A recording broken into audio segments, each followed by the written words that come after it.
Hey everyone, welcome back. Today we're diving into the really beautiful world of proof theory. This is a place where logic isn't just some abstract idea, it's a real structure, something we can actually shape, simplify, and, well, perfect. So, I want to start with this question. Just imagine, you've got this tangled, rambling argument, right? It's full of detours and side notes and by the ways. What if you could just boil it all down to its absolute purest, most direct form? Because that's exactly what we're exploring today. This transformation from, a logical mess into something with beautiful, undeniable clarity. And you're going to see this has some seriously mind-blowing implications for the real world. Okay, so first things first, let's talk about the problem. When we build an argument or a mathematical proof, it almost never comes out clean on the first try. It's more like a maze. Think about it. We often introduce some intermediate step, or maybe a helpful little fact, a lemma, just to get from point A to point B. And those detours are useful for sure, but they can also hide what's really going on. They make the proof longer, way harder to follow, and they can totally obscure the essential structure of the argument. So how do we clean up this maze? Well, one of the first and most incredible tools that logicians came up with for this is a process called cut elimination. The cut rule is basically the fancy name for that intermediate step, that helpful lemma I was talking about.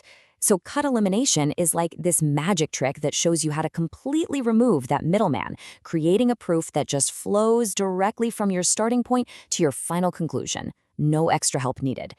So you see, you start with a proof that's kind of leaning on this lemma as a crutch. Then cut elimination comes along and basically unfolds that lemma, weaving its logic directly into the main argument.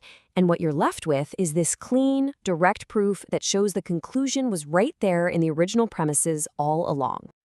Now, the results of this are huge. That first point, the subformula property, that's a really big deal. It guarantees that a direct proof won't suddenly introduce any alien concepts. Everything you need was in the original problem statement, and that transparency is absolutely crucial for proving a logical system is consistent. I mean, if you can't just pull in new ideas from nowhere, you can't accidentally introduce a contradiction. Okay, so that's one really powerful way to straighten out a proof. Now let's look at a second, very closely related idea called normalization. If cut elimination is all about removing an external middleman, normalization is about removing an internal redundancy. It's like taking 2 steps forward and then immediately taking 1 step back. For example, maybe you prove A and B, and in the very next line you conclude A. Well, normalization sees that little detour and just simplifies it away. You can see it right here. The process just identifies where we introduced an idea only to get rid of it a second later, and it just smooths out that little bump in the logic.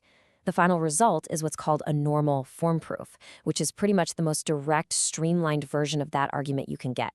So we have cut elimination and normalization. And you're probably thinking, okay, these sound really similar, right? They're both removing unnecessary steps to get to the simplest path. Well, it turns out their relationship is much, much deeper than just being similar.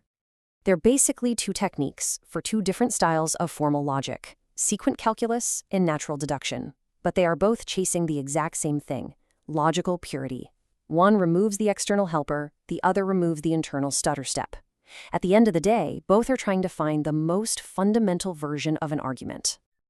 And this isn't just a nice analogy, it's a deep mathematical connection. The source material points this out. Saying one is a homomorphic image of the other is a really precise way of saying they share the exact same fundamental structure. They really are 2 different expressions of the same beautiful underlying dance of logic. Okay, this is all fascinating stuff for logicians, but why should the rest of us care?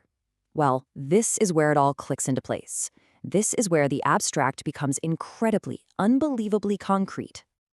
I mean, think about what we've been talking about this whole time. Simplifying arguments, removing steps, reaching a final, clean state. Does that process sound familiar at all? It absolutely should. It's the very essence of what a computer does when it runs a program. This is the Curry-Howard correspondence, and it's one of the most profound and beautiful discoveries connecting logic and computer science. It says that a proof is a program. A logical formula is a data type, like a number or a string. And this is the incredible part, the process of normalizing a proof, of getting rid of all those detours, that is mathematically identical to computation. It is the program running. Just let that sink in for a second. A normal form proof, one with no more detours left to simplify, is just a program that has reached its final result and stopped. The entire process of tidying up logic is literally the same thing as executing code. Now, here's a fascinating twist. While that direct cut-free proof is pure and perfect, getting there can sometimes be, well, a disaster. Removing a really clever shortcut, that cut, or lemma, can cause the proof to explode in size, sometimes exponentially. It's this incredible trade-off between the elegance of your logic and the efficiency of getting to the answer.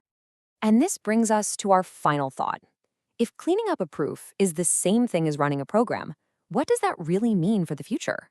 I mean, this opens up some incredible possibilities. We're talking about computers that could automatically write their own perfectly correct code, or systems that can prove our most critical software is totally bug-free. This dance of proofs, it's not just some academic exercise. It might just be the blueprint for the entire future of computation. Thanks for tuning in.